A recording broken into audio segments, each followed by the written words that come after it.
All right, and we are live, I think. I have no idea if this is going well or not. Um, I think we're a little bit late. Nah, I'll be fine.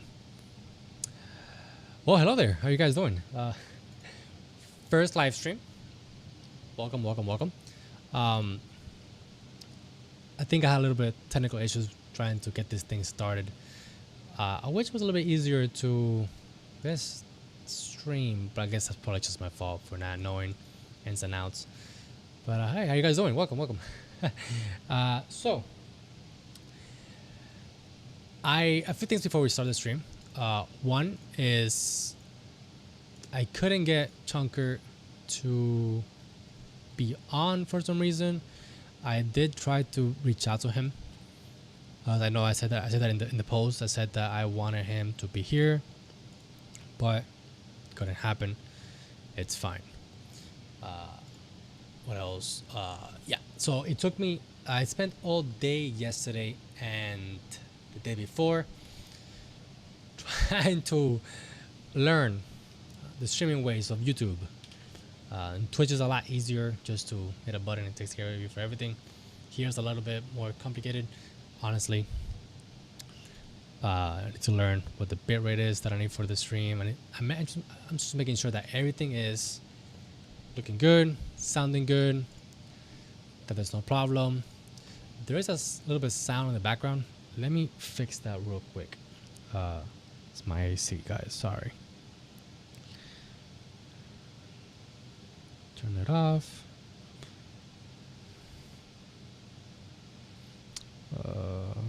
Nope. Just right here. All right. So let's go ahead and start the stream. As you guys can see, we're here in the Tower Guild and the Ranging Guild, and we're about to hit 92 range. Now, how long has it taken me since episode 7? I think it was when we first unlocked the Ranging Guild. How long has it been since? I mean, I think I started level 77 when I got here, and I was still killing men and women, and giant bats here and there.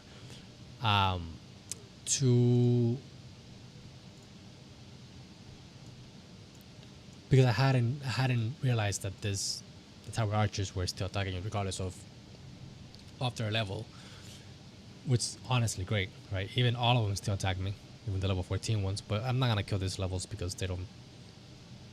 The arrow levels that they drop, sure, they still match the willow bow, but Metro and Adamant give the most experience per hour. You guys can see the overlay, but I have the Auto 1 right now going, and I'm just checking out how much experience I get an hour. And honestly, it's not bad.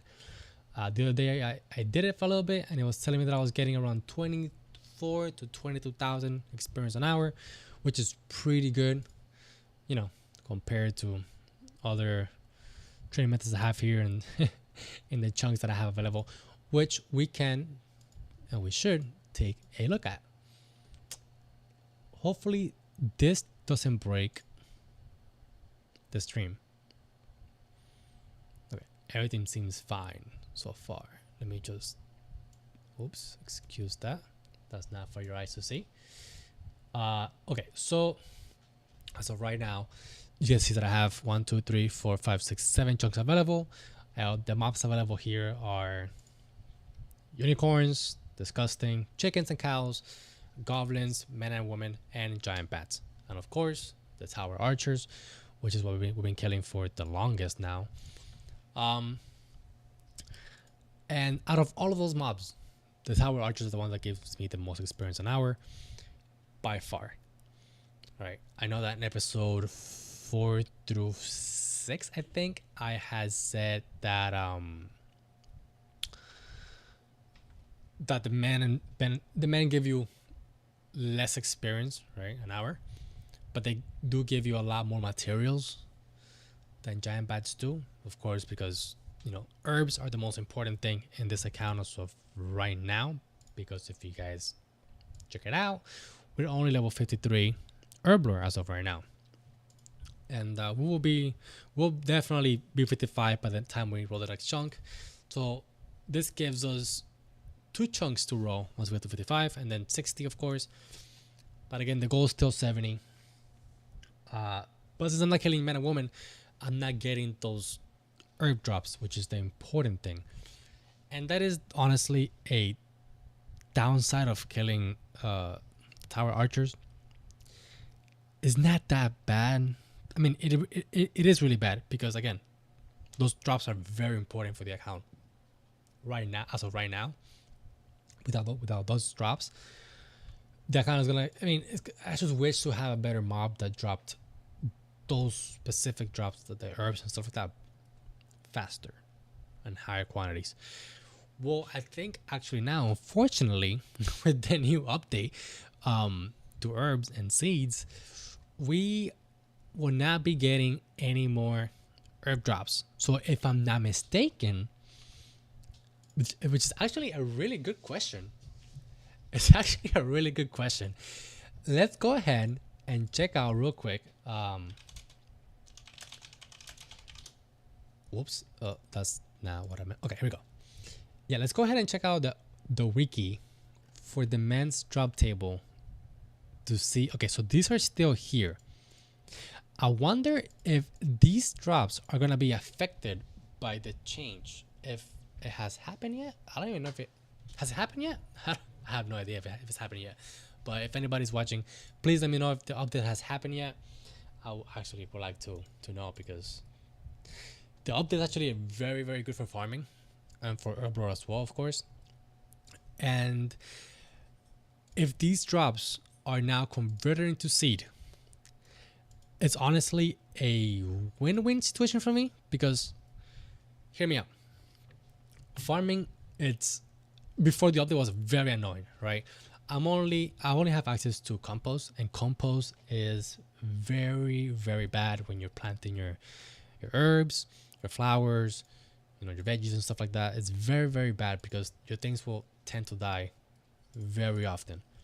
Now, if we're talking about the new update, the plants won't, according to what I read, the plants won't die. This is really good. That means that they will get diseased, but they won't die, and they will stay at that growth level until you cure them. I could be wrong. I haven't read the entire post yet, but if this is the case, then that's great, honestly.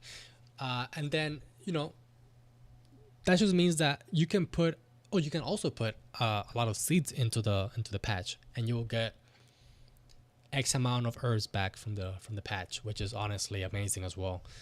But yeah, hopefully, if that update is already up and live, I have to go test it out because I'm about to level up to farming 47. And what else? Oh, yeah, so I wanted to talk about as well the quests. So the quests, unfortunately, I couldn't do the quest that I've been wanting to do for a while, which was Murder Mystery, and the quest to go under the cave from Bertop to Catherby. You need to have 10 fishing for the Catherby one. Yeah, 10 fishing, because you need to do the quest that's it's right here. The fishing contest, I think it's called. Yeah, fishing contest. You need to go ahead and do that quest first. And I don't have 10 fishing, unfortunately. But, that's something that we're going to tackle down later on once we get an actual fishing spot. And the first fishing spot, if I'm not mistaken, I was told by Chunk Lee, one of the Chunk community members, that is in Catherby. And Catherby has a level 1 for shrimps. Once we get there, we'll tackle that down. Nothing crazy, nothing. We can figure it out. But what else I want to talk about? I think we just spoke about how long I've been here. Oh yeah, so the quests. So yeah, I really, really wanted to do the quests. I wanted to make something special for the quests. I saw the episode from Swampletics that he wished he had tackled quests differently, because honestly, quests are a thing that in the account itself you can only do it once, once, and that's it. Once you do it, it's over. You really can't do it ever again. And it's a shame. But so I wanted to do something very special for the quests. I didn't want to just leave it, me talking throughout the quest and then, oh, here guys, let's do the quest, let's go throughout it, and then we're gonna finish it and that's it. No, I want to make something special, and I already had something in mind, but I haven't been able to put it into action since I haven't been able to do any quests yet, unfortunately. I also wanted to talk to you guys about how much experience an hour I've been getting here. Sorry, not an hour, but in the day I've been getting here in the Tower Archers. According to Room Pixels, which is a page where you can see your tracked XP,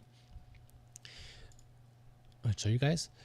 Here it says that yesterday, Friday for me, I did 252,000 range experience. Okay, that's crazy. If you say so, that was, I think, a little bit less than 8 hours, because again, I thanks to work, I'm able to put a little bit more hours into the game than most people. If this is the number that we're using to estimate how much experience I get a day, and I need to get to 99, and it takes 3 days to level up to. It takes 2 days to get 1 level. We can say that maybe we'll be done with the grind in 2 weeks. Is my math correct? I'm just taking this out of my ass. Let me see. So 3 days. I'm missing 7 levels. We are very close to hitting 92 range. It says 21 days.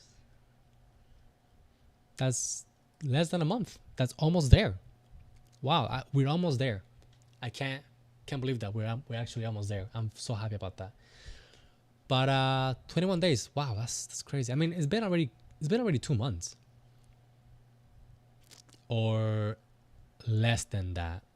It's definitely been a little bit. It's definitely been a minute since I started here. I think it was episode 7 that I started here. So it's definitely been a minute since I've been here. But killing the Tower Archers, which I found out like episode 9 or 8, man, it's been honestly, yeah. So it hasn't been 2 months yet. It's actually been a month and a few days. Since we got, yeah, it's been a month and 2 weeks to be exact, since I got here to the Tower Archers, not the range guild, to the Tower Archers, to killing them. And yeah, I mean, it's been great. It's been extremely AFK. I can't complain. But there is something that you guys probably don't know that OSRS taught me, is that think of the range guild, all right, as one chunk, okay? And within this chunk, there's 4 other squares that you gotta think about. The other 4 squares allow you to reset the aggro of the Tower Archers. For example, if I come in to the ranging guild, right? Come in, go up here, boom. They automatically start attacking me as soon as I come to the square, and I'm able to AFK for 5 minutes, okay? Before they stop attacking me. So what you do later is that you go down the ladder and you go all the way south as far as you can within the range guild. Boom, you come over here, you come back, come up here, same spot, they attack you again. That just reset the aggro for the Tower Archers. This is great because this allows me to not even have to go back to the bank. Honestly, that's probably the best thing, that I can be here 24/7. I don't have to go to the bank. You guys see that I don't have any food in my inventory. I don't have any auras on. I don't have anything crazy. I just have this crappy tier 60 range armor that's not even like range strength bonus. But it allows me to AFK here the entire day, which is great. So after I'm done with this one, the same thing here. You go down the ladder, you come west. East. You sit here. You go back up. The same thing for 5 minutes. Then north, then west. Very simple. That's not being able to stay here for a very long time, and I'll show you guys as when they stop attacking me, how the whole action happens and whatnot. But yeah, it's it's honestly a lot better than killing 140,000 giant bats or 250,000 man and woman, which again, you know, the drops are really good and I wouldn't have to struggle later on. But man, this is by far the best right now. The alt one is telling me that I'm doing 24,000 experience an hour, which is really good. It's the best experience an hour I've gotten in my available chunks. So this just you know, just makes it easy for me to do all the things, to watch videos, which allow me to learn more about how this whole streaming shit works, and you know, to look up a few more things to learn about editing and whatnot. I want to talk about the Elemental Workshop quest and the area down there. But before we do that, I wanted to say that the next chunk that I've been dying to roll, right? I've been dying to roll the south chunk of Sears Village. And this, I know, at the very beginning of the series, I said that I didn't want to get Fire Making 99. But honestly, now I do want it. And reason for that being is that, you know, 99 fire making is not gonna be a problem. That's gonna take like maybe like less than a month, seeing how AFK and how much experience it gives you. And I already have it banked up either way, thanks to 95 woodcutting. So it's about the stats, right? That's like third best in slot cape in the game, okay? If not second. Sorry, yeah, no, so my bad. Definitely third best slot cape, or fourth. And it allows us to just have a back item, which I don't have, and it's gonna allow us to hit harder. And then we're gonna have definitely a light source forever. We won't have to carry any type of light source with us. It unlocks elder range weapons, which is also which would have been great to unlock before we unlock the range guild. So I mean, think about it. Right now I'm using adamant arrows,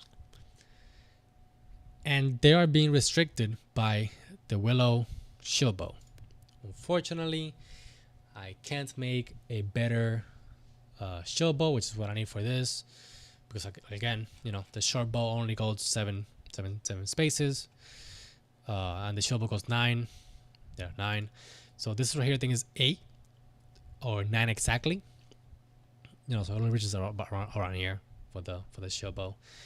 But the funny thing about the shield bow is that if you're in legacy mode and you have this equipped, you can literally just sit here. Well, not probably with this guys, because the guys will probably wreck you, but definitely with this guys right here, the Mithril arrows, Mithril guys, you can sit there and they will give you decent experience an hour. I think it's like around 18 to 16.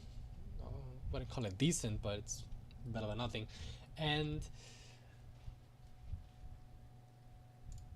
they drop the Mithril arrows, which is what I used to, you know, to be able to kill these guys, and to use the the willow shield, because I have no other way. I literally have no other way to make arrows. Well, I do have one way to make arrows, but it just requires for me to be waiting for the chop to replenish, the chop down here under us to replenish, and that takes a lot longer than it is to sit here and kill some archers, right? But let's go ahead and go back to the browser, and so far we have the shield bow, the fire making cape, we have strings. We can also unlock strings through flags. That unlocks the crafting skill, which of course gives us access, well, not access, but unlocks already 2 skills that we have out of the 3 to head down to Elemental Workshop 1, which I will touch on that later. Let's go ahead and see feathers, more achievements and whatnot. Okay, so 1 second. The archers actually just stop attacking me. Let's go ahead. So, oh, that is the wrong game. My bad. Yeah, that is my main. So let's go ahead. Okay, so here. So once we go down, I forgot what was the the chunk that I had last gone to. Let's go over here. Let's go over here and check it out. See if it does reset. Actually, it should reset. So you see, you go to the far south. Come up here.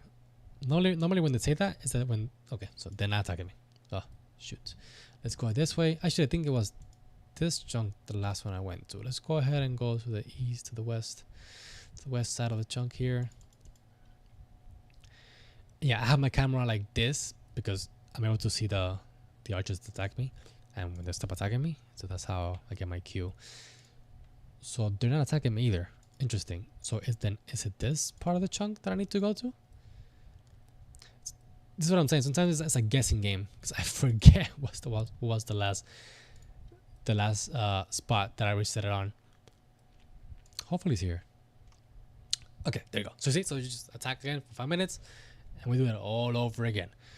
So let's go ahead and jump back to the browser real quick, and we unlock the flags, which honestly it's amazing if we can unlock crafting. And that's pretty much it, honestly. Just a little bit of achievements here and there. The main thing is it's focusing on that crafting, right? That crafting is gonna allow us to have not only higher level, but I can start making already. Or I would have to get thread for that, wouldn't I? Yeah, I need to get thread for that. So I need a needle and thread. I can't even make myself the magic armor, the spider armor that it drops. Sorry, Batwing. It's called spider armor. It's called Batwing, yeah, because it's another tier below that. That's from spiders that you get. You can craft your magic armor from. But let's go ahead and jump and talk about Elemental Workshop 1. So the thing with Elemental Workshop 1 is that we are restricted by 2 levels as of right now, which are smithing and crafting. Crafting is already about to be unlocked, hopefully when we unlock the south chunk, which is, you know, the only chunk that I want to unlock from now on.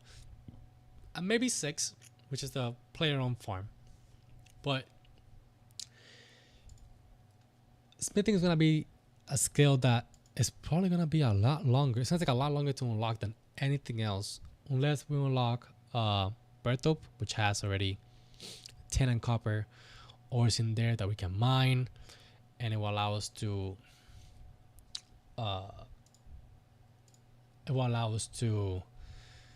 level up smithing that way. It won't be the fastest way, but it will be the best way to do it because I don't have anything else. Even though I'm level 73. 72 mining. Almost 73. So what's down there in the Elemental Workshop, and how would that work for an extreme armor like me, chunk armor like me? So I have yet to see what are the requirements for down there, but there's a few, I think, crazy drops from there that I will have to double check. Definitely there's 4 type of mobs. There's a fire, water, air, and earth mobs that drop their respective runes, and a bunch of other stuff. Man, like whenever we go down there, it's gonna be great for when we unlock invention, because we're gonna have so many battle staffs. I think they drop battle staffs, so many battle staffs that we can just get from that.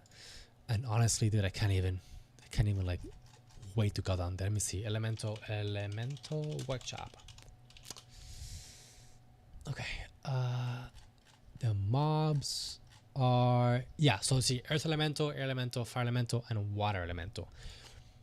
Let's go ahead and check out the fire elemental. They don't have a bad charm drop rate either. It's pretty good, honestly. And they drop ashes 100% of the time for the fire ones, of course. Oh, look at this. They have another the drop table is very similar, very similar to men and women.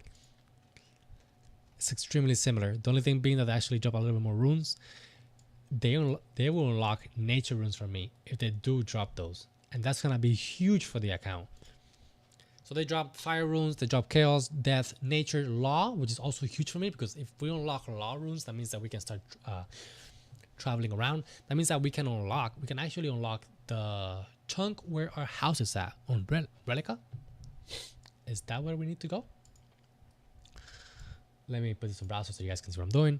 Relica. Oh god, I forgot what Relica is. Right here. It unlocks this chunk for us because the portal's right here. And that unlocks mining. Wow, that unlocks mining for us. That also unlocks a Queen Black Dragon. That unlocks the Queen Black Dragon. That's not good. Nah, that's not good actually. That's not. We need 60 summoning for that. So yeah, it's not even been said here. But that unlocks the Queen Black Dragon for us. It doesn't unlock the Porcelain Rim fast travel, unfortunately, but it unlocks a few other things, some general stores. It unlocks a quest for us, not a range shop. Unfortunately, we don't have that either, or a crafting one. It unlocks a patch for us over here as well, which is not bad. But the main thing will be the house, of course, and that will allow us to start training somewhat our construction. I don't think we can. I don't think we can. I don't think we're able to do that, honestly. But anyway, yeah, if we do unlock, oh my bad, I changed to the wrong thing. Let's go back to the fire elementals. So you see, they have a very similar drop table than men and women. Just the rules change, and you get the fire of staff, which when you break this down into invention, you get some really good stuff. Really good stuff for invention, honestly. And yeah, let's go ahead and check out all the elementals, see what they drop. So we have the fire, we have water elementals. Okay, the drops are the same. Just they drop vows. Oh my god, always vows of water. This is crazy. It means I don't have to wait for the shop to be renewed anymore. That's awesome, honestly. That's really good. What about the air elementals? They don't have a main drop. Okay, that's interesting. Staff of air we already have. Same drop table. They do have this double drop. I'm guessing because that's the respective element. They also have a coin drop, but the same weeds and stuff like that. They don't drop anything else. I'm guessing the same thing for the earth elemental, but they drop double the earth. Yep. Oh, elemental ore and rock. What is this? What is this, guys? What is this? I don't receive mining field. Let's drop earth elementals and elemental workshop. The only known use for this rock is really during the aftermath. Because really, that's it. Wait, why you need these rocks for? Is it to like make them heavy or something? Like, do you put these rocks inside them? I don't even know. You can also mine it, apparently. Mining level 1. That would have been great if we got to this place first before we unlock coal. Underground pass. So this rock is very useless, actually. Very useless, not important at all.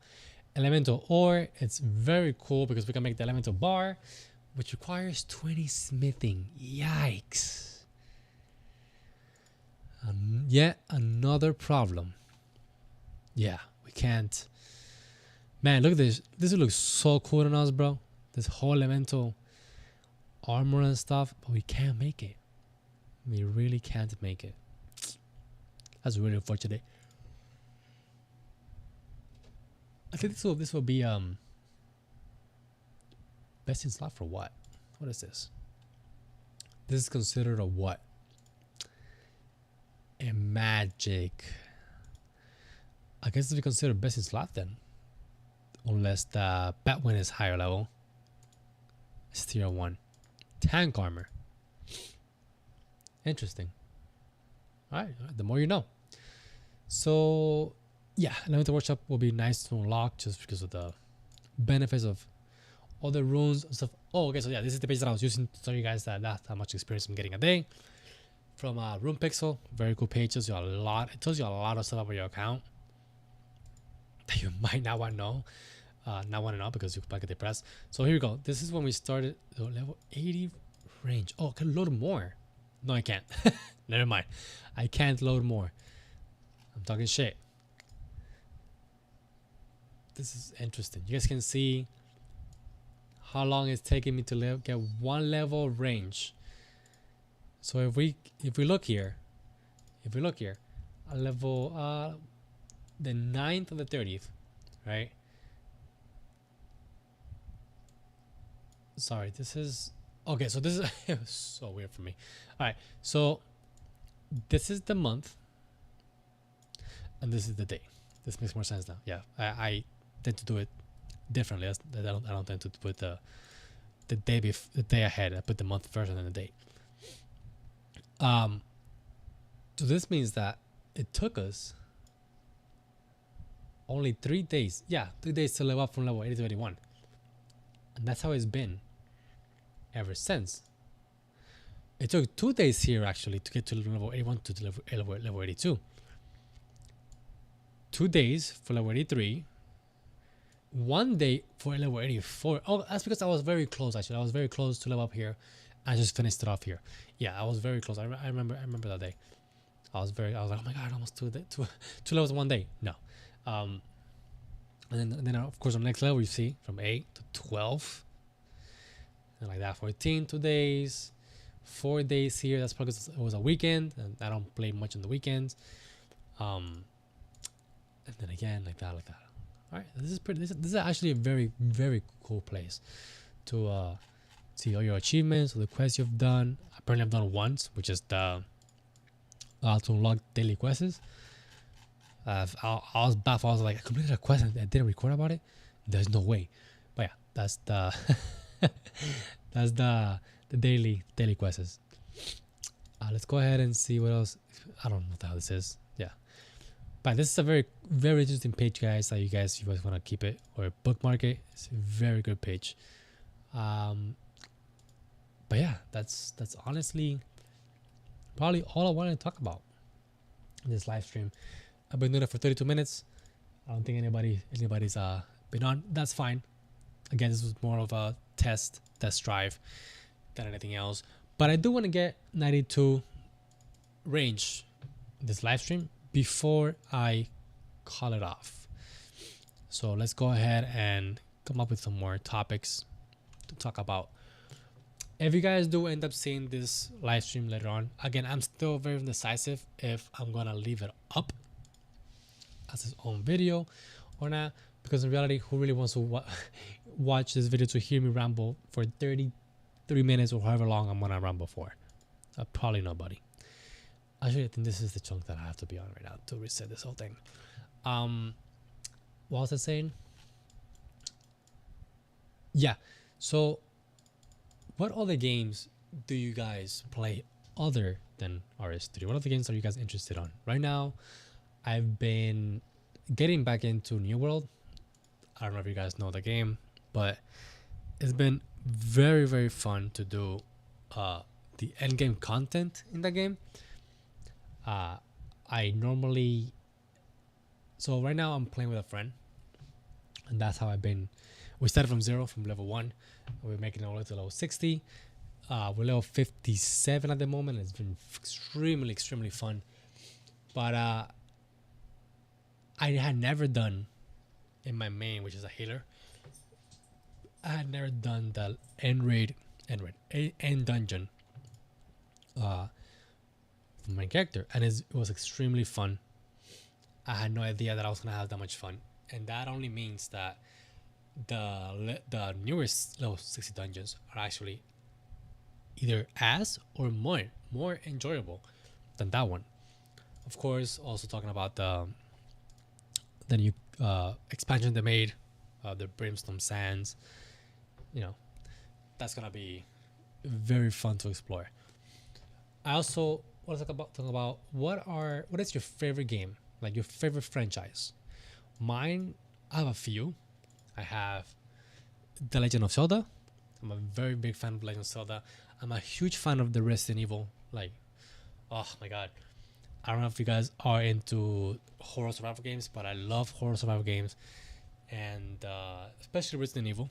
I've grew up playing. My very first horror game ever was Resident Evil 2, the original, and that was honestly such a scary game for its time. It was very, very anxiety inducive. I remember there's this part in the game that you pass by like a hallway, not a hallway. It's more like an alley, and it's very tight, very very tight. On one side of the alley, there's a door, like a gate, and there's zombies right in the gate, and there's a bunch of zombies all grouped up, smashing the door, trying to smash the door open. But the alley keeps going, and you're able to go further down. And there's like a band at the end of the alley, and you're able to go there and pick up some ammo. And the first time that I played the game, this is like a very very memory of mine. When we first I went to the alley, and I got I passed the door, and I got to the truck. There's some ammo there to pick up. I picked it up. That door behind me like broke open, and all those zombies started coming up to me. Mind you, I was little. I was like maybe like around like 5ish, 6ish when I was playing this game. So like it was man, the adrenaline was rushing, bro. Even though if you look at that scene right now from the original Resident Evil 2, you might be like, what the hell is this? What is this unpolygoned game you showing me, Johnny?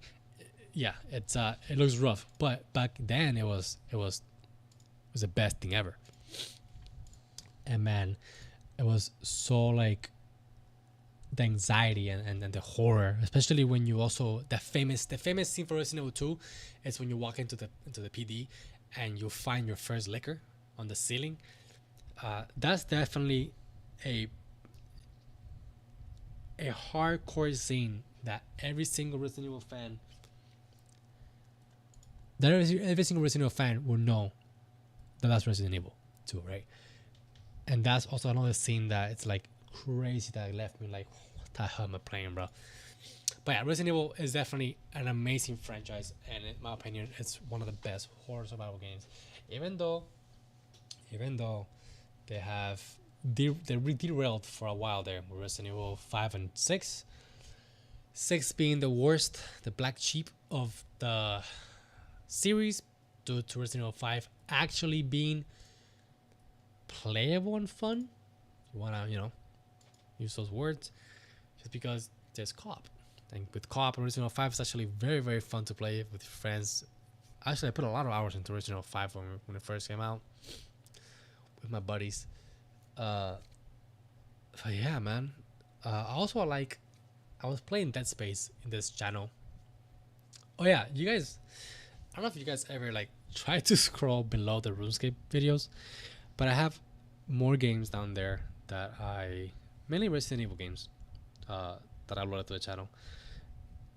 It was just because I was getting into YouTube back then, and I had no idea what to upload. And those are probably the rawest videos you guys will ever see out of me. It's definitely rough. I can say that right now. It's definitely rough videos, but I don't regret making them, because every now and then, when I want to watch a content creator, I will go and I'll watch myself, right, before I watch any other content creator for that specific game that I have recorded. And it's just fun memories to have, also like store up, like, for example, when I'm done with this series, right, and people in the RS2 community get a hold of the chunk, aspect of playing the game, they're gonna have an archive of my series and other content creator series like Chunker and Noob Maker. So they're gonna have a lot of videos to watch. Then, because right now the RS2 community doesn't know a lot about the Chunk community. and that's understandable. That's fine. Um, that's due to them either not liking OSRS for some reason, or they're there's people also that I've met people in this game that honestly that are old, very very old. I'm talking about like 60 type of old, and I never thought in my life that I will see a grown ass adult playing RuneScape, especially at that age. So it's like, you know, you sit down and start to think that you maybe only kids play these games, or only like the people that started playing RuneScape way before, like when they first like was around, are still playing the game. So they're like, what, like the demographic is like what, maybe like from 18 to 27 or 30, right? That's like between there. But it's actually people that started playing RuneScape way after that, right? That are way older, and that kind of a surprise. I had no idea. So I definitely think that the RS2 community will definitely enjoy the chunk videos. Not mine specifically. I'm talking about everybody in general, because OSRS has so many, so many, right? That it honestly feels suffocate. It feels like you're suffocating with how much content for OSRS there is, for chunk, or for oh, we got somebody with us. RuneScape is not a kids game anymore, and haven't been for a very long time. Yes, I definitely agree with you on that, and that's probably, correct me if I'm wrong, that's probably due to the MTX, and maybe just because it's an older game too. It's not just because MTX, but it's been RuneScape has been it's been out for a very long time, such a long time.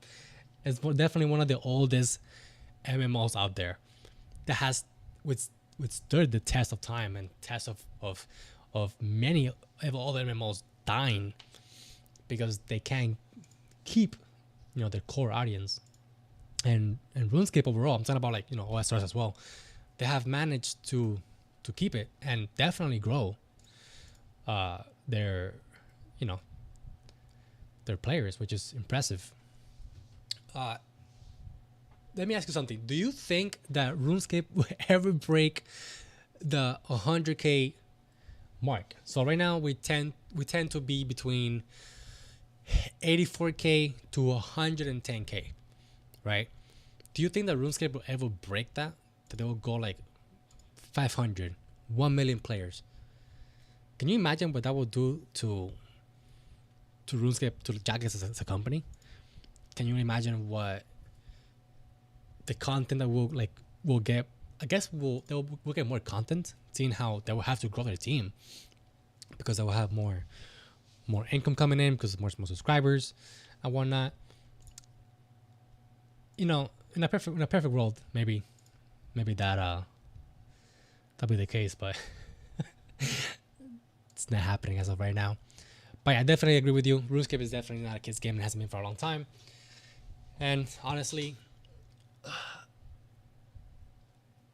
it probably shouldn't be. There's a lot of crazy shit that happens in RuneScape that But actually, I started playing when I was. Oh, here we go. I need to reset again, man.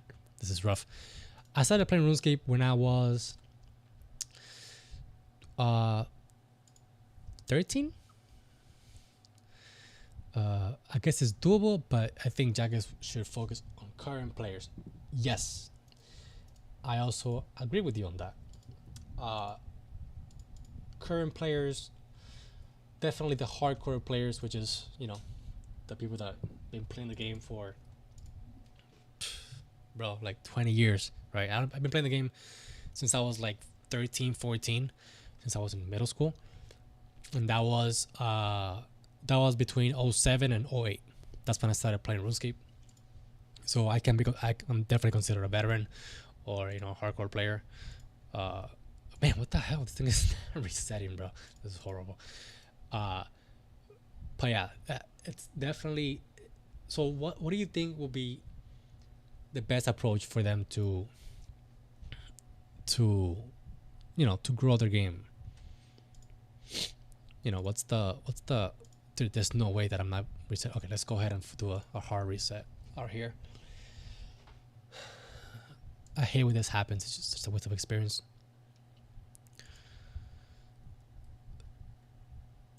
Okay, here we go. Back inside.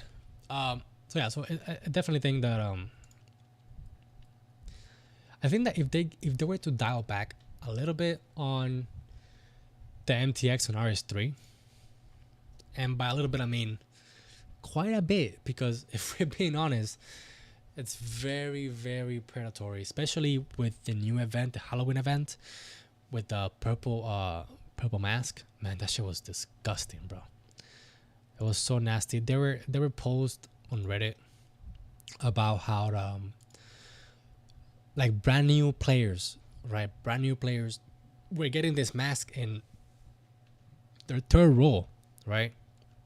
And me, as a veteran, I have the option to buy more keys with the armaments. And this was definitely a big help, because it gave me the option to buy 60 keys instead, right? Daily. 60 plus 6, the 3 that you get daily, and the 3 that you get from your dailies, that's 66. So I was rolling 66 keys every single day for the entire duration of the event. And not once did I get the purple mask. I think they have a system in place that if you have ever bought keys before, which I have, I think about 100 the first and last time I did it, because I wanted to see what the actual rate and luck that I had to roll something potentially good was. And by the way, it was shit. It was a waste of money. Yeah, I wanted to see what the potential that all those 100 keys had, and it was atrocious. It was really bad. So I think they have a system in place that if you are a key buyer or anything related to coins, then you have a lower chance of getting these certain items, because you will feel forced to buy more keys to get more items. You have a higher chance of getting the drop. But there are people that were just getting back in, like coming back from OSRS, and they were just rolling, and they were just getting it like instantly. And I was like, there's no way, bro. There's no way in hell. Okay, so you reply. I said, I would like we pay, we say. So you're saying, oh, let me finish reading your thing. Idea. Some like Destiny 2 or Path of Exile games, they have such a massive loyal player community as dev listens to their players. Definitely Path of Exile. I'm not too into that community. I've played it before, but I never dove too deep into that community.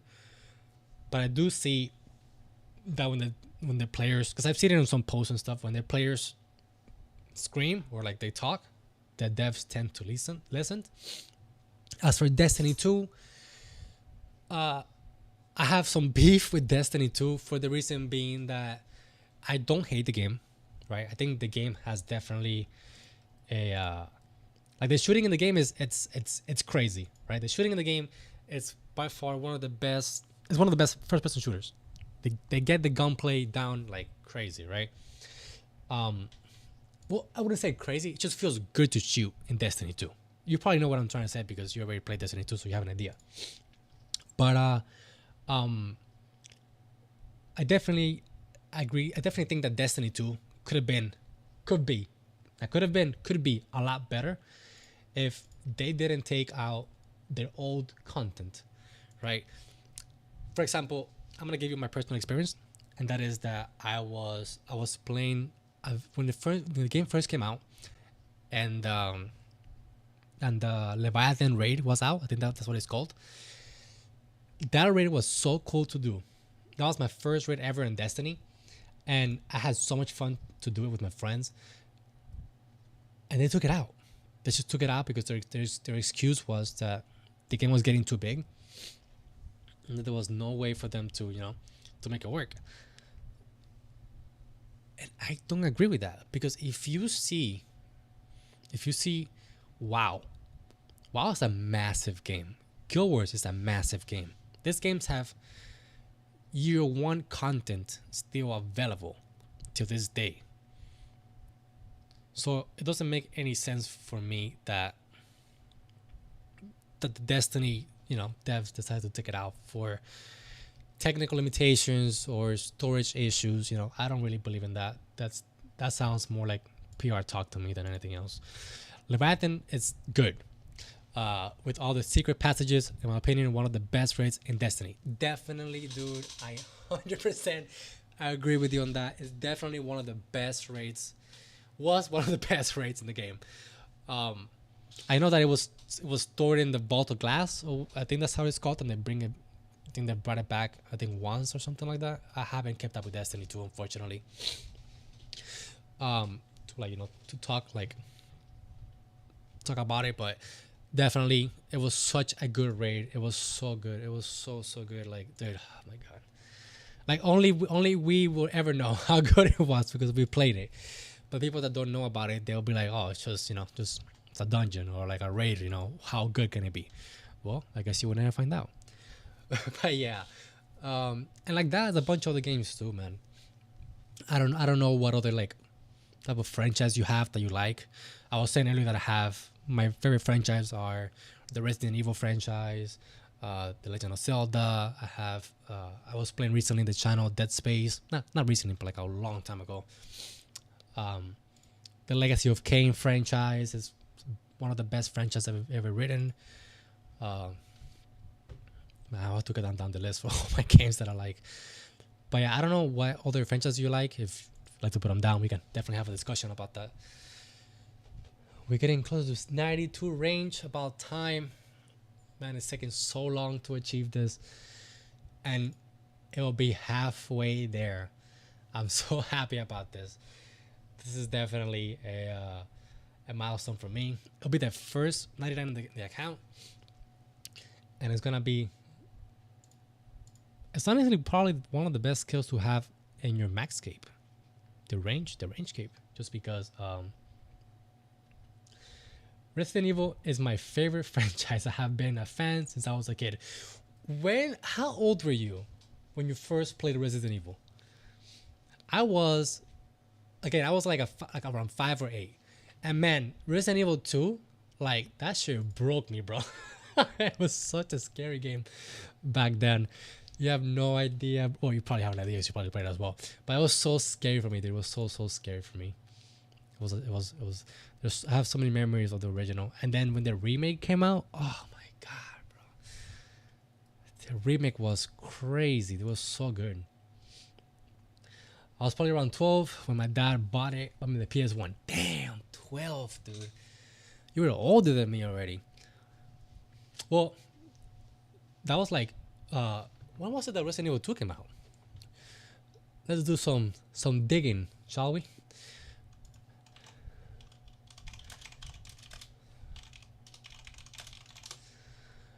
Let's see, bro. Let's see. Oh, 1998. 1998. Yeah. 1998. Holy shit, dude. I was 3. I was 3, bro. Yeah, I played it when I was 5. It was between 5 or 7. That's when I first played it. My buddy had a PS1 and we played Resident Evil 2 every now and then. We will always play the game from the beginning. Because we will always get stuck and sorry, not from the beginning, because he had a memory card. So we will advance and then we'll get stuck, right? And like the simplest puzzles, now that you play the game again and it's like the simplest puzzle. But we were kids back then, we'll get stuck in the simplest thing, dude. And we'll do like hours and hours a day, and we'll just sit there for hours trying to figure out. And like I had dreams about it, of the puzzles, how they could be solved. And I come the next day and tell them, "Oh, dude, I think this is how it's done, bro." We will spend hours trying to replicate what I was dreaming about. It was such a fun game, bro. Such a fun game. Definitely one of the best. Yeah, you laugh, man, but that's true. That's what happened. That's what happened, bro. I had dreams, and he had dreams, and we'll talk, and we'll sit down and like theory craft and how to do the puzzles. I know that the medallion ones took us a while to figure it out. And one of the craziest, I mean, this is probably like every single Resident Evil 2 fan. Like the first experience that they're gonna get is it's the liquor, right? The liquor and the PD. When you walk in and just explore for the first time, and you walk into the corridor, and it's just like the guy beheaded,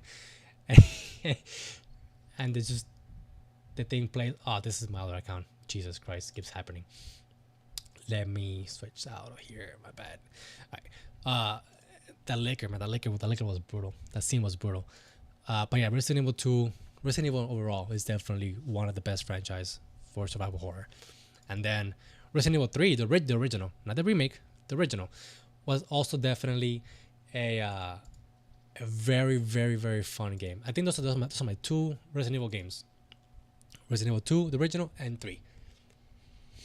For me, it was so scary at points that I just closed the game.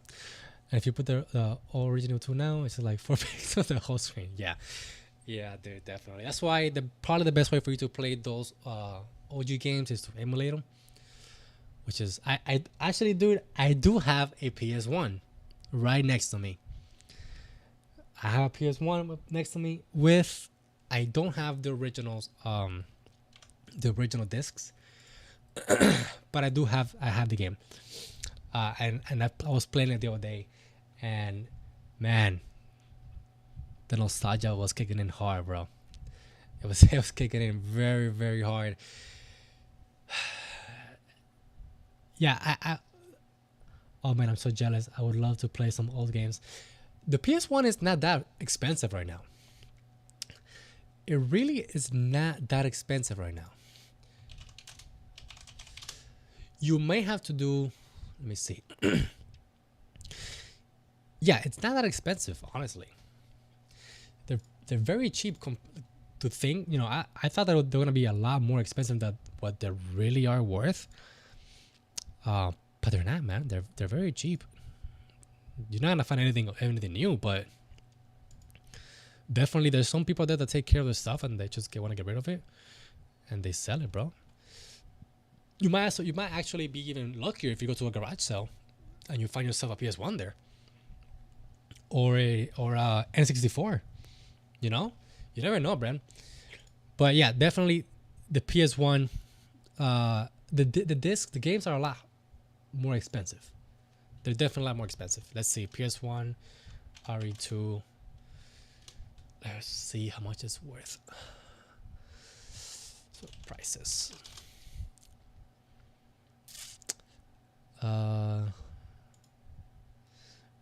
eBay might not be the best, place to buy it from, but $45. That's crazy. I would not buy this game for $45. Let's see what Google value. Let's see, Resident Evil 2 price. It looks like it's more expensive than the whole console. Yo, for real, dude. It's almost more expensive than the whole console. Yeah, you're definitely right. But that's how it tends to go. For these old consoles, the console itself tends to be very cheap. Or cheaper than you think. But then the games are like ridiculously expensive, especially if it's like a rare game, bro, that you don't regularly see out there. Man. So here we go. So low price, it's $24.50, right? It's not bad. But then you can see that the chart here for how much has been sold before. I don't know how accurate this page is, but if we go by this page, crazy inflation. Look at this. Right now it's $46. Right, like that's. Sorry, this is the loose price, not the cheapest price. My bad. It's $46. That's practically almost the whole console, right there. And this is not even one of the rarest games for the PS1. If you go for the rarest games for the PS1, you have like crazy prices. What other games did I play? What other games did you play in the PS1? Or like other franchise that you like that that were your favorite or you like to play. For me, it was definitely Breath of the Wild. Talking shit. The Legend of Zelda was definitely one of also my favorite franchise. I to this day I still play a lot of the old school games because they were so good. It's probably more of nostalgia than anything else, but yeah, it's definitely very good games. Let me see what else. Did you ever own a N64 by any chance? And if you did, what games did you play on that? Oh, bro, I don't even remember anymore. I remember Crash Bandicoot Driver. Oh, dude. Also, I guess you only had a PS1. Okay, so you said Crash Bandicoot. Man, Crash was the mascot for the PS1. How Xbox had a what was Xbox? Xbox had some. I think was it Halo? No, it wasn't Halo. Something else. What was it? I don't remember. But definitely Crash was the mascot for the PS1. Oh, sorry. It was the fight between the mascots was between Nintendo and Sony. So Nintendo had Mario and Sony had Crash. I remember now. Yeah. Oh, yeah, Crash was definitely crazy game, bro. I would spend hours playing. I played through all the Crash games when I was little. 1, 2, and 3. And they were extremely fun too. I would spend hours into those games, man. They were definitely. Driver was also a very fun franchise. It didn't withhold the test of time, as Crash or Resident Evil. I don't know if you've played it recently, but since I have the PS1 here, I'm able to play all those old games. And man, that shit is rough. Oh yeah, Spider-Man, that's right. Red Alert, right? But the most I've played, I think it was Crash Bandicoot. Yeah. I remember, dude, man, Spider-Man. Spider-Man also was it's another game that didn't withstand the test of time very well either.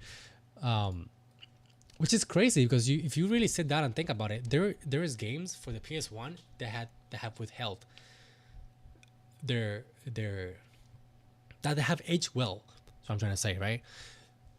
Definitely the Resident Evil games, even though it's still pixelated, I feel like they've held up very well. And Crash is still played a lot. Well, I think that with the new trilogy, which by the way I have in Steam, I've played all those games and I've gotten all those achievements in Steam. There's no need to play the old Crash, but I can see why people play it for the nostalgia and whatnot. Yeah. So if you only had a PS1, so you never experienced the N64. You never experienced The Legend of Zelda. Because man, those were some crazy games too, bro. Some badass games. Oh, 2.5k more to go, and we're almost done. It's honestly being a pretty chill live stream. You're the first person that shows up. You weren't here earlier, but I was supposed to come here with one of the Chunk community members, and he couldn't make it, unfortunately. Would have been a lot livelier of a stream than what it is right now. You said, nah, I was quite poor growing up, so my family and I could only afford one console.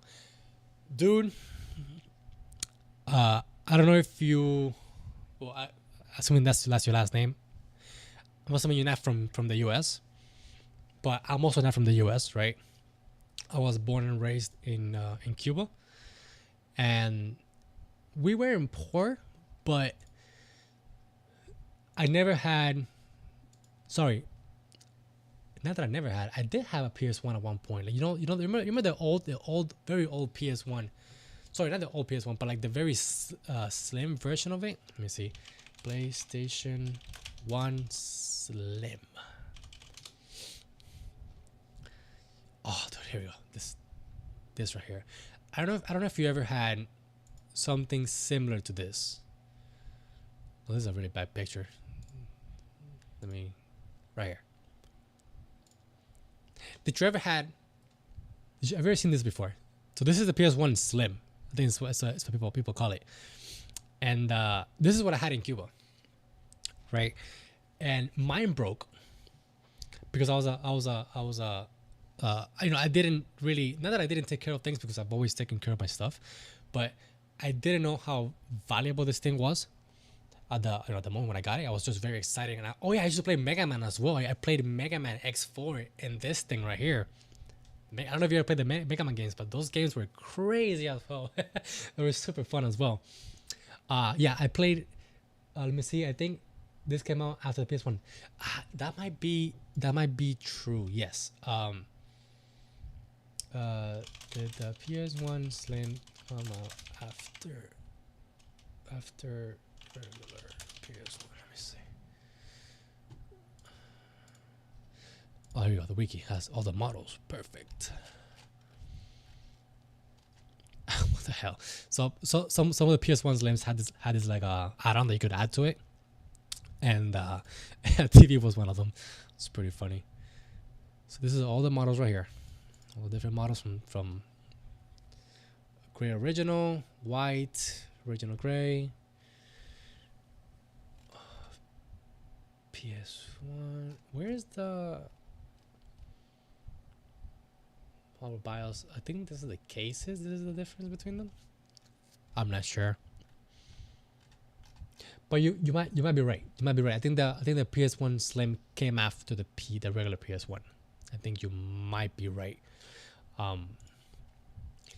Yeah, so I had that. So my dad, right? So how I was able to get this console in Cuba, because in Cuba you can't really buy consoles like that. They need to be imported from the outside. So my dad used to travel a lot when Cuba was still semi good, right? This is like 20 years ago, right?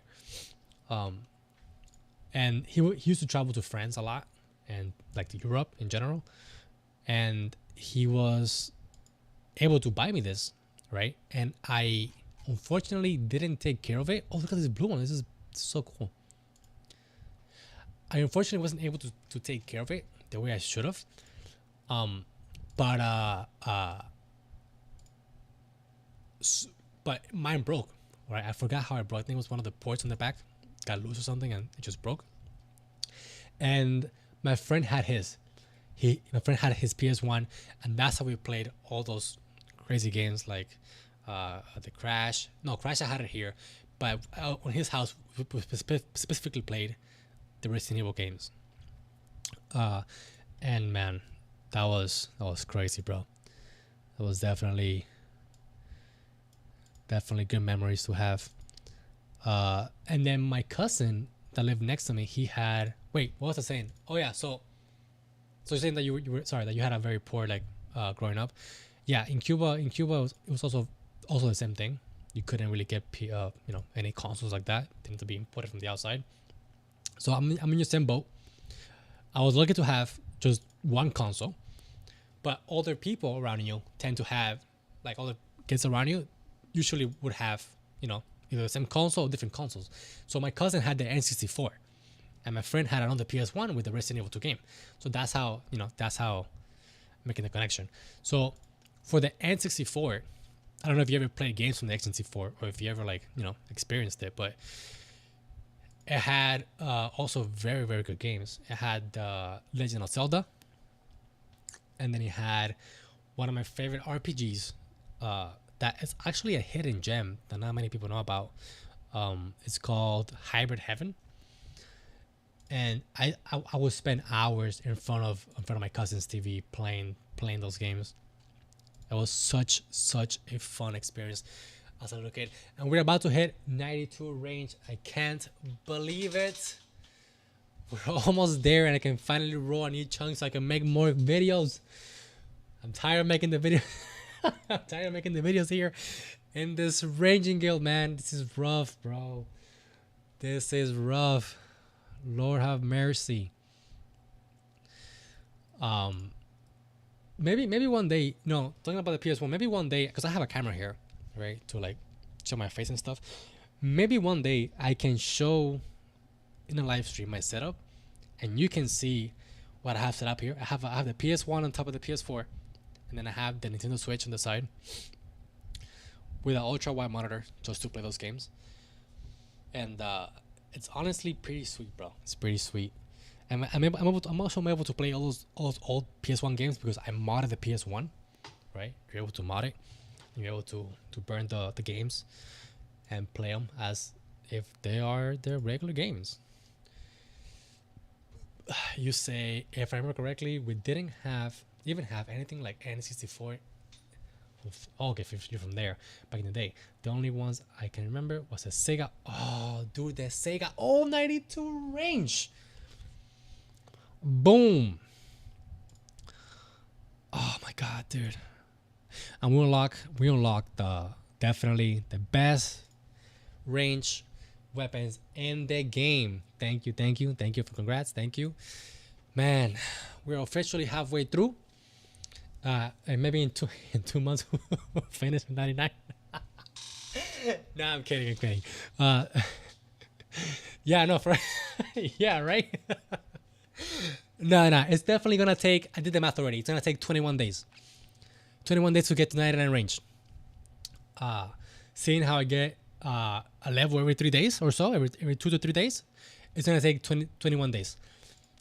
So yeah. So going back to what you said, damn, you're from Lithuania, man. That's crazy.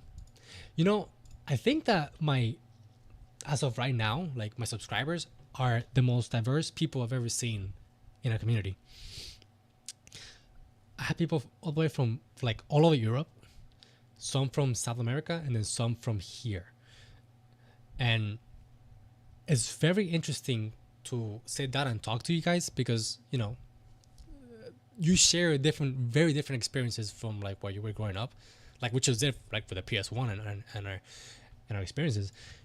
I've always found it very interesting, and that also ties in with the chunk community. They're also very diverse too, and I love it. I just love talking to people from different parts of the world, man. It's definitely very enjoyable. So I remember correctly, we did it before back in the day. So the Sega, dude, bro. I remember Contra on the Sega. Oh, yes, yeah. That's definitely the magic of the internet. Yeah, that's definitely. Thank God we have this, huh? Because without this, we wouldn't be able to communicate like this.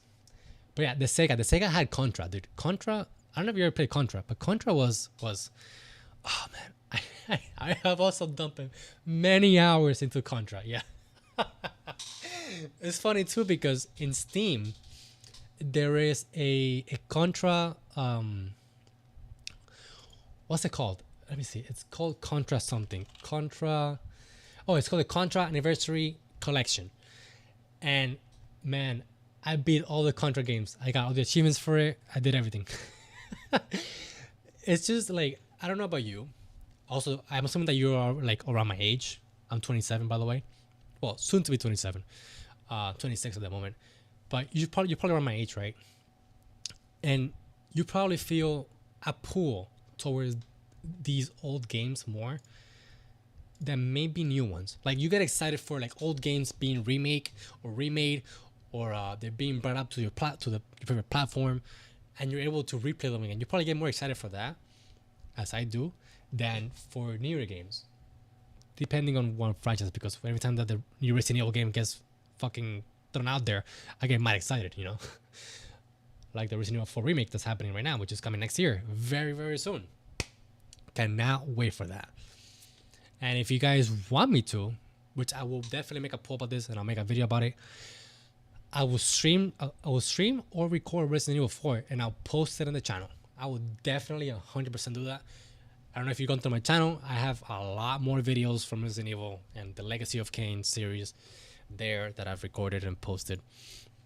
You say, yeah, I love the remakes as long as they are usually, yes, yeah. So that right there, your comment right there ties into Resident Evil 3 and how it was not a quality remake. It was quite garbage. It was definitely a fun game to play though. I do gotta give them that. It was definitely a fun game to play on the harder difficulties. like the Inferno, or like, you know, the one below that. But it was a very poorly made, very poorly made remake. It was really, really bad. I mean, it's like, I think up to almost 70% of the game was not in the game. Sorry, that's worded incorrectly. 70% of the game was taken out.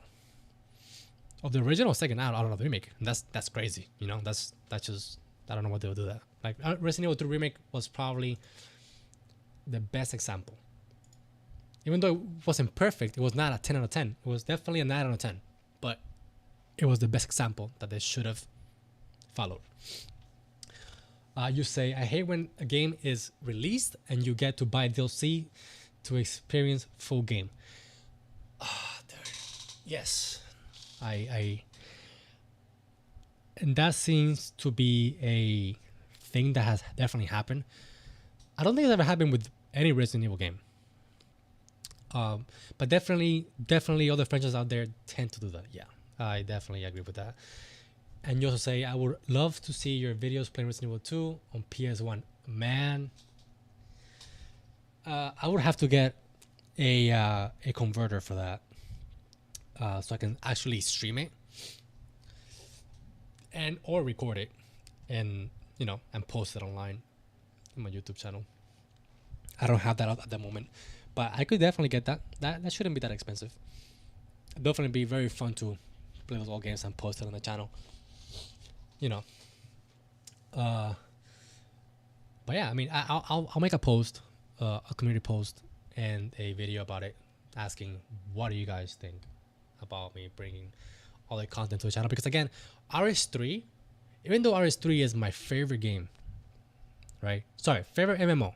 You know, it's my favorite MMO, and honestly, I'm playing this game every moment I have to play this game. I'm playing it, right? It's just something that it has stuck with me since the day I picked it up.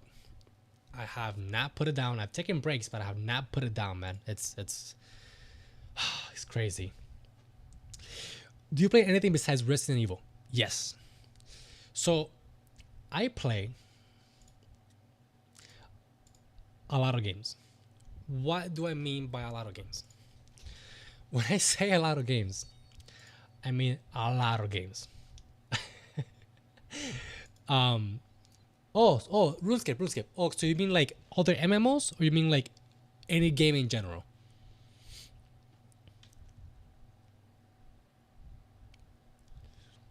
Because if it's MMOs, I play New World. I don't know if you heard about the MMO. It's like a copy of RuneScape, I want to say, but not any game apart from RuneScape. Okay, so in general, so I play a lot of games, right? I play I've played the Assassin's Creed games. So to make it more broad, I play a lot of AAAs, and I play a lot of indie games. I'm currently playing New World, taking a break from RuneScape. Oh, okay. So I'll go back to the comment you just made about New World. But going back to the previous one, I play a bunch of games, right? I play I'm going down my Steam library right now, so 1 second. I'm trying to make sure that I'm saying the correct thing. So I've played a lot of Assassin's Creed games, right? Mostly all of them. I've played a lot of indie games. I've played a lot of I've played almost all. I've done it. The only Dark Souls that I haven't played is Dark Souls 2. I haven't played what's the other one? Here, actually, I think it's probably easier if I just show you my Steam library. How would I do that? I don't think I have it set up to do that right now as of this moment. I really can't. I'll have to like sit down and properly do it. But just take my word for it as I'm going down the list. I've played a lot of RPGs. Again, a lot of Dark Souls games. Mega Man's, Horizon Zero Dawn, Elder Scrolls. What else? Of the Resident Evil franchise, No Man's Sky, also RuneScape, Mega Man games, Melvor. I've played Risk of Rain 1 and 2, Satisfactory. I love factory games like Factorio and Satisfactory. They're really fun. They make my brain think, right? Make my two brain cells work together to come up with solutions. I've played Tekken. I'm into fighting games. Valheim, one of the biggest games like ever fucking created. I've played let me see what else I have here. I'm trying to not say like specific names because you probably wouldn't know them, but just in general, I played a lot of games, man. I play a lot. Like I'm a gamer at heart, right? Like I grew up playing games. I grew up playing PS1, Nintendo, the Atari, Sega, you know, all the consoles like from the 2000s and up. I've played them. So I've played a lot of games, brother, a lot of games. So if you sit there and tell me what games of the RuneScape, I could just go down the list. And like, you know, if it comes down to MMOs, Albion, Arcade, Black Desert, Conan, Destiny 2, Lost Ark, Trove, V-Rising, you know, name it. I've played it. Indie games, I like to play pixel art games. I'm actually a lot into pixel art. I draw it every now and then, and I play the games. I find them very visually aesthetic. I just love it. Other than that, what else? Call of Duty franchise. You know, I try to stay away from Call of Duty. Call of Duty is the same game every single year. You know, different mechanics here and there, but it's just the same game. So I try to not buy. The last Call of Duty I bought was Modern Warfare, and that's how it's gonna stay. What else? I've played City Skylines, The Sims. Devil May Cry is another badass franchise, which was born from Resident Evil. You know, so of course I had to play it. Again, the Elder Scrolls, Final Fantasy. I'm getting more into the Final Fantasy games. Hey, dude, yeah, dude, true gamer, yes, true, dude, true. Couldn't be truer. Yeah, definitely a true gamer. The Legacy of Kain series, I don't know if you ever heard about it. It's one of the best written storytelling. It's not a storytelling, it's more like of a adventure RPG-ish game. It's definitely a platformer adventure RPG-ish games with a lot of lore. It's by far one of the best written games ever. Let me see. Onimusha was also RE clone, which I've played it as well. PUBG, you know, for shooters. Portal 2, and the list keeps going and going on. I have like 180 games on Steam. You know, if I sit here and I tell you every single game I played, we'll be here for like a good like 30 minutes. But yeah, so going back to the comment that you said, so you're playing New World now. What has been, so wait, before I ask that, did you play New World from day one, or are you a up and coming like new player? Because I've been playing New World since it first came out. Like I pre-ordered that game like woof. When it was first announced, I pre-ordered it. I had it there and I was ready for that when it would drop. And I played it and I got to level 60 and I stopped because the game had a lot of bugs. It had no true end game. You know, the game was just very cheaty to play at that stage when it first came out. It was not fun at all. I'm sure that if you played it when it first came out, you can concur. But the game is definitely a lot better now. A lot better. You say, yeah, I pre-ordered New World and I was playing on and off since day one. I was in love with an actual game, but was let down by a lack of content and bugs. Now trying to again on fresh worlds. There we go, bro. That's pretty much what happened to me. I tend to go very hard, like very, very hard on games when they come out. I'm talking about like I went hard in 2 weeks, right? 2 weeks non-stop New World. Boom, boom, boom, boom, boom. Got to level 60 and I stopped because there was no end game. Right? There was nothing to do. The quests were hard as hell. Like I know because I normally play MMOs as a healer. That's what I like to do. I hate DPS and I hate tanking. My thing is healing. So as a healer in New World, you don't have, at least back then, you don't have much damage, right? the staff for just focus was the only weapon, and if you were swapping for other weapons that require other stats, you really couldn't like output as much damage as somebody that just focus on dex or strength. So it was not worth it for me to just go out there and quest by myself. I had to go normally a group, and people weren't really playing at that time towards like the end levels.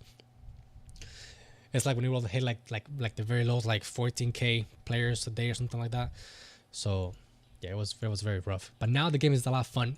The other day, actually, I did for the very first time. I did my the last dungeon for the main quest, the first level 60 dungeon. Right, I did it in my healer.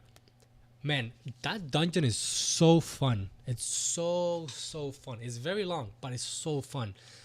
And that only leads me to believe that the older level 60 dungeons are as fun, or if not more, than, you know, that dungeon. So I can't wait to play, honestly. I can't wait. You said, so you also said about the fresh starting worlds. How is the fresh start worlds going, by the way? I know we got a free extra character slot, and I haven't really touched them much. But how is it? How is the fresh start worlds for you? How's it going? I know the queues must be like crazy, huh? Because oh my god, the queues must be like crazy queues, bro. You said I was gutted that I was gutted that the game was so full of bugs because there was so much potential. Yes, that is true. The game since day one, and it's funny because a lot of people say that, right? But the people that tend to have a more impact on the community are streamers. The fact that streamers like Shroud, Asmongold, you know, whatever like the big MMO streamers are, and that's too, they were saying the same thing. The game has immense, like crazy potential, but what brought it down, what's holding it down is the bugs and the actual end game. That there's no end game, there's no raids yet. New World needs raids. When New World gets raids, it's gonna be a completely different game. I mean, right now it already is. From day one, is definitely a completely different game. But man, end game needs to be up there. So you said I wish the actual start was now, with all the bugs fixed and quests reworked. Oh yes, that's right. When they brought Brimstone Sands out, the whole questing experience was reworked. And let me tell you, I grinded the fuck out of the town board quests to get to 60, from like level 47 to 60. That was such an atrocious way to play the game, and that's probably why I got burned out, because I was doing those town board quests for the longest, and it was so bad. It was so bad. Like, thank God that's not a thing anymore. You can still do it for like extra experience or whatever when you're out there in the world doing like the side quests, the main quests, or whatever. But it's not what it used to be, and it's not how you should be playing the game. It really isn't. It really takes out a lot of the fun out of the game, the exploration, the gathering, the questing, you know. Especially if you turn PvP on. If you turn PvP on, it's a whole different game too. Let's see what else you said. Well, I don't have much time played as I work a lot these days. So I hear that. But nice to see a lot of people in starter areas. Yes. By the way, don't think that I don't work. I have a 8 hour work a job too, 40 hours a week, you know. But it just happens that my job allows me to play freely these games, fortunately. But yeah, man, I every time I get to sit down and play something, I always do it. You know, that will always be the secondary thing, of course.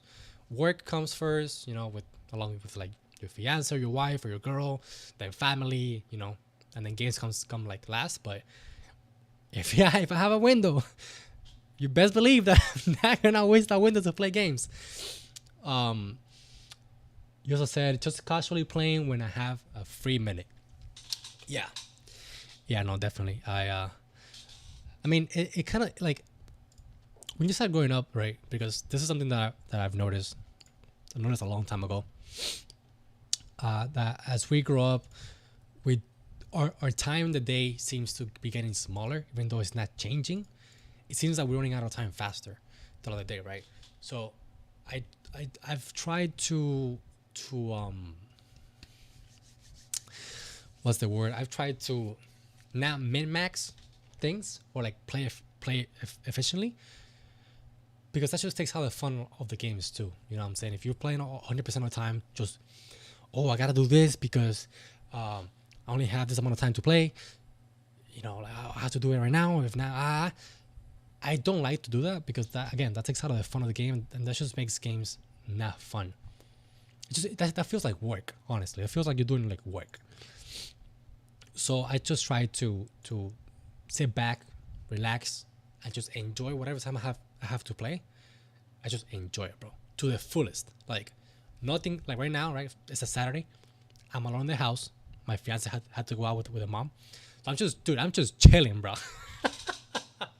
I'm just chilling, enjoying myself, not rushing anything, just here enjoying some talk with you. But well, you said, what is your opinion about Ashes of Creation? Are you excited for that? Or man, honestly, bro, this could be the wall killer. Oh my god, no, I'm kidding. Well, before I get to that, WoW, I don't think WoW will ever be killed, because WoW is WoW. Okay, WoW is WoW. Yeah, WoW is WoW, and you can't really take down the king, you know, unfortunately. But it's definitely Ashes of Creation is definitely it seems like a niche MMO. And when I say niche, I'm not talking about like, maybe niche is not the right word. It feels like it's gonna target a very specific group of MMO players, right? Because according to Steven, he's making this out of, you know, the games that he played, that he loves so much, that he's bringing it out into life on his, you know, through his eyes. Like Arcade was like such a good game, bro. I don't know if you ever played Arcade, but Arcade was a crazy good game. And honestly, it died because of developer greed. That's the only reason why Arcade died. And Steven was a huge player of the Arcade community, and he got devastated when he saw that the developers weren't putting the time and the effort to make the MMO better. So he started making the Ashes of Creations. And honestly, bro, I am excited for Ashes of Creations, but it's not for... It's not so much of like the hype, right? That I'm excited for. It's more for like what it can bring to the MMO community, right, to the table, and what it will do to challenge other developers. Because this right now is not a AAA company making the game. Okay, let's keep that in mind. It's an indie company. That right there, it's crazy. That's gonna, if that game does good, and it shakes the core of the community, right, the MMO community, and WoW starts losing players, and Guild Wars starts losing players, just go play that game. It's gonna make them realize that they need to step it up, or they're gonna just go under the ground, bro. You know, but again, with everything, we have to wait and see how everything plays out. But yes, definitely, I'm excited to answer your question. I'm excited for Ashes of Creation. And I can't wait to. I've seen some videos here and there from Asmongold. He plays it a lot. He doesn't play, but he reviews it a lot. I've also followed Narc. That funny ass dude. I don't know if you ever seen Narc, the YouTuber that does the Ashes of Creation like videos. Let me see if I could put it up for you so you can see what I'm talking about. Ashes of Creation. Yeah, this dude. Let me show you who this dude is. This dude, right? I don't know if you've ever seen this dude, but he makes the funniest videos for Ashes of Creations. He keeps up with all the live streams. Like his channel is mainly this. This is all he does for his channel, right? Ashes of Creations, and he goes wild, bro. This guy is crazy good, dude. Yeah. Yeah, yeah, he's hilarious, bro. He's funny as hell. But oh man, yeah, he's definitely a character. He's definitely a character. Um, but let me see what else. What else you said? You said something else about. Now you're right. If it pulls it off, this will be the game of the decade. This game, if this game pulls it off, because mind you, we not only have this game coming out, we also have the Riot MMO coming out, and that's a whole another juggernaut on itself right there. That game is gonna. Everybody's expecting the Riot MMO to be the WoW killer, right? That's what everybody's saying. That's what the community is saying. That's what everybody is looking forward to, because everybody tends to go to WoW for, like, I guess the escape, not the escape, but everybody tends to go to WoW, or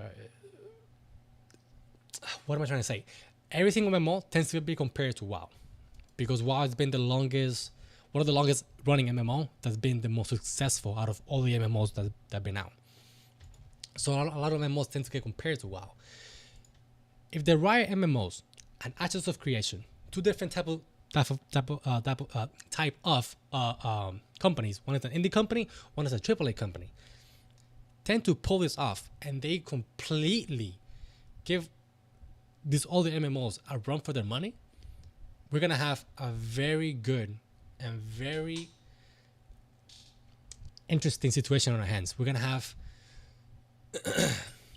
the company taking picking up more attention to what they're doing. They make their games better, less MTX, because according to Steven and Riot MMO developer, they're not gonna have this predatory shit that we have in RuneScape, or we have in WoW, or Ashes of not Ashes of Creation, Arcade. It's definitely gonna shake everything, bro. It's gonna make everything like I honestly, I can only imagine. I just want to get there to see what happens, because, bro, I can't even imagine. Dude. I can't even. What's gonna happen, bro? Oh man. Oh man. It's definitely gonna be an interesting thing to see. Yeah, I know. But yeah, I'm excited for Ashes of Creations. I'm excited for. I'm a lot more excited for the Riot MMO than I am for Ashes of Creations.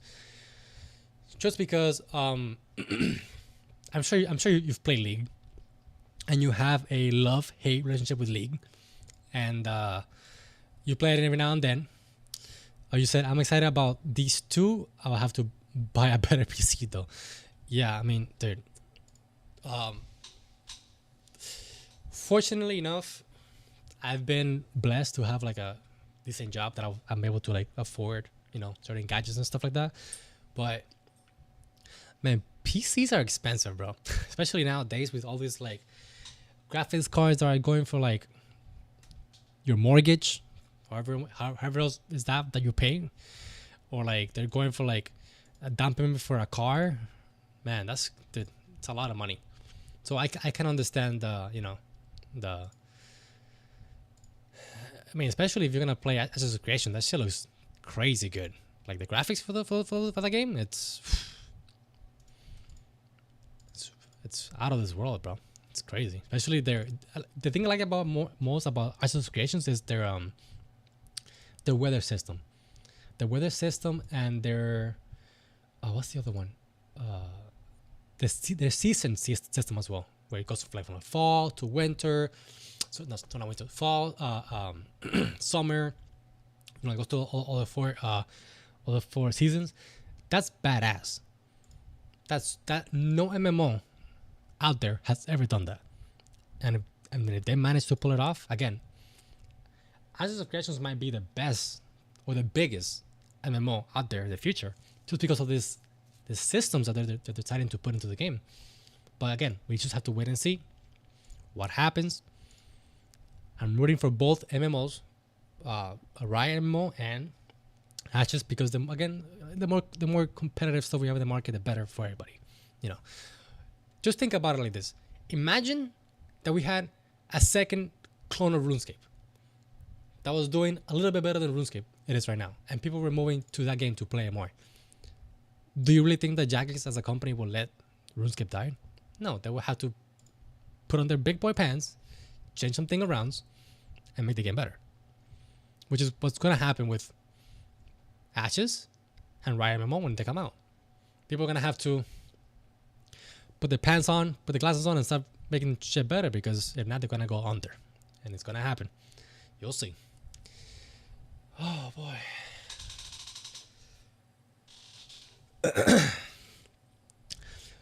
But yeah, man. Other than that, dude, I think this has been a pretty long live stream already. It's about to be 2 hours, and I think this is good for now. Honestly, it was just to see how the live stream went and how it will work, and how, like, you know, the subscribers feel about it and stuff. But I still need to do a lot of work for the live stream. I don't know if you noticed the black bars on the side, but a little bit annoying to have those black bars there. I need to figure out a way to get rid of that while not compromising the whole like display and whatnot. I also want to add music on the background so you guys can listen to the music while I'm talking. I want to add, you know, widgets and all that cool stuff and whatnot, but with time, that'll come along. But other than that, brother, I think it's time to say goodbye. I'll definitely make a video or put out an announcement for the next live stream. All right, bro, I'll head off. Just hopped after work to say hello. Been a nice chat. Waiting for your next video and next stream. Yes, sir. Don't worry about it. Next video. I mean, today was supposed to be another video upload, but instead I did this, and this will probably be on instead of the video. I still have to edit some stuff because like I got 92 range right now, and I also have 80 constitution to also like record. So I could probably make a little video about it, but you know, like I said in the last video, the longer this goes, right, the longer this grind goes, the harder it is for me to make content, because it's just the same thing. It gets repetitive, and I don't want to keep making, like, you know, the same videos on the Raging Guild over and over again. You know, there's so much clickbait titles and thumbnails I can make out of this fucking song, bro. So so you know, I need to roll in chunk already. That's what needs to happen. But yeah, man, hey, I appreciate you coming. I appreciate you having a conversation with me. I honestly wish that more people were to join, so we could have a more like diverse conversation and different opinions. Because I love talking. I love getting into not arguing for the sake of fighting, but arguments in the sake to exchanging information. I love that. So hopefully in the future, you know, if the channel is bigger, we can get more people in here. We could have a more conversations about different things, about games. You know, definitely not politics. I don't dwell on that. That's a nasty subject. But definitely games, definitely like, you know, different opinions about things, about MMOs, indie games, you know. But yeah. Oh yeah, I'm not worried about viewers. I'm doing this because I recently liked making videos again, and the series just reinforcing that, right? It's just something that came out like out of nowhere that I just wanted to do, and I've been like, this has been my focus for like the past every single 2 weeks. This has been it, and I love it. It's great. I love interacting with viewers, with different people from around the world. It's so nice. It's very nice. But yeah, man, I'm gonna let you go since you guys got from work. You can go chill and do your stuff. I gotta do some other stuff. I gotta do some editing now and whatnot, and I'll get back to you guys next time. Peace out.